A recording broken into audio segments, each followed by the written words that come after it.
All right, what's up, you guys? It's Ashley Wenskoski. I am here at Hofstra University on Long Island, where both Syracuse and Cornell men's lacrosse played two heck of a games today. First of all, let's start off with the atmosphere. It was a beautiful day on the island. Heard there was some storms back home in upstate New York, but beautiful day, beautiful Saturday here for lacrosse at Hofstra University, and they were great hosts as well. The environment, let's just start there. This might as well have been a home game for Syracuse men's lacrosse. I wish I could show you. We weren't allowed to shoot the game due to NCAA tournament rules with ESPN and NCAA and the rights rules. However, the stands here filled to the brim with Orange fans. The end of that Syracuse-Princeton game, it comes down to the wire. It's a tie game. Syracuse takes a 1-goal lead. The stands are packed and they're chanting, "Go Orange, go Orange." Probably to no one's surprise, right? If you're a fan of lacrosse, you know that Long Island is one of the hotbeds of lacrosse in this country. A ton of high schoolers on Long Island, somebody corrected me on that before, play lacrosse and end up playing college lacrosse. And as a result of that, Syracuse has a really strong presence here on Long Island. There's a lot of players on this team that are from the area, had family and friends in the stands, including none other than Joey Spallina himself, which we'll get into in a moment. Let's get into the Syracuse-Princeton recap, because these were two of the highest powered offenses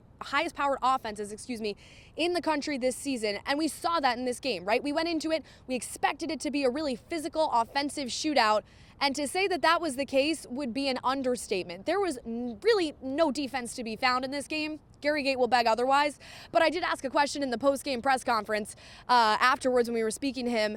I said, all year long, Gary, you've been talking about how this team, Syracuse, hasn't played its best game of the season yet. Do you feel like this was its best, most complete team? And he sort of made a joke and said, no, our defensive coordinator would beg to differ because the defense really didn't show up today. But the offense did just enough to make that not matter. Jimmy McCool, I believe, had 13 saves in goal.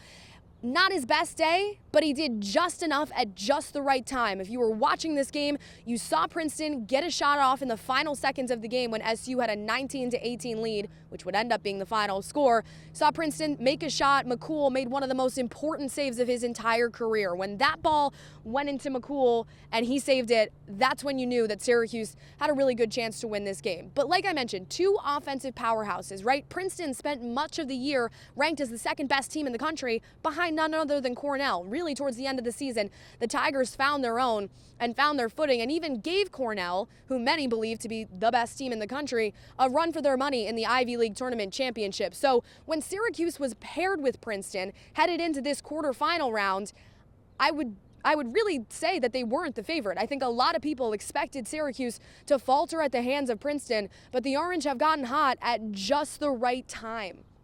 They fought in this game. They never let this game get out of their grasp.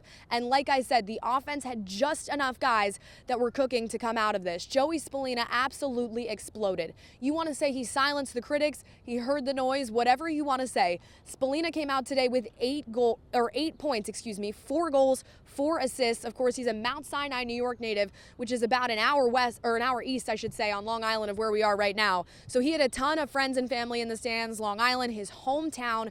Where better to have your best game of the year for Joey Spallina than right here? Number 22 earns his number for Syracuse and gets a back to the Final Four for the first time since 2013. Owen Hiltz and Michael Leo were right behind him. They had a hat trick apiece.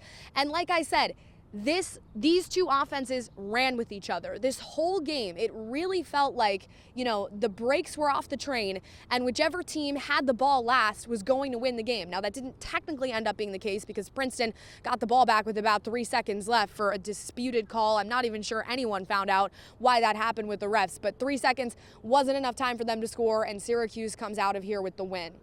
I don't think you can emphasize enough how much this means to Gary Gait, right? His 4th year as a head coach, loses last year in this round, in the quarterfinal round to Denver, and now he finally gets over the hump and can say that he is sending his team to the Final Four, a team that's really had an up and down year.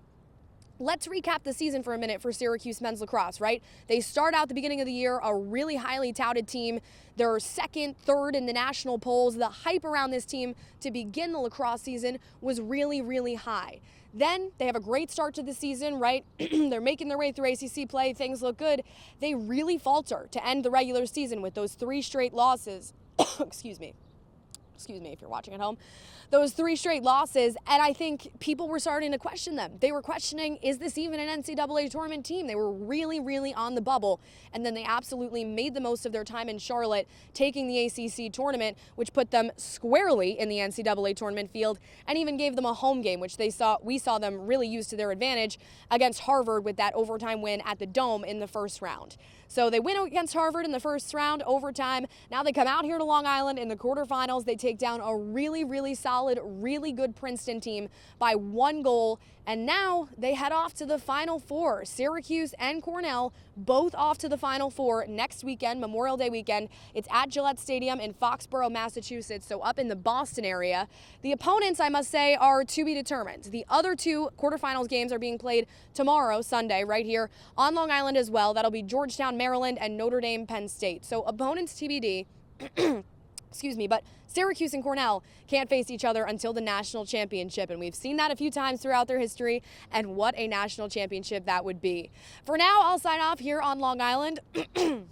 Swallowing a few bugs, to be honest with you. It's very buggy and muggy and sticky and natty out here, but hope you enjoyed our coverage of Syracuse men's lacrosse, and of course we'll have more content for you later on this week as we get ready for the Orange and their first Final Four in 12 years. It's an exciting time to be an Orange lacrosse fan and a Central New York lacrosse fan. Don't count out the Big Red. They win today, a 1-goal win over Richmond. They fought for every single second of that win, and they look just as good as they have all season. The 1 seed in this tournament, #1 team in the country. For now, I'll sign off. We'll see you guys later on this week.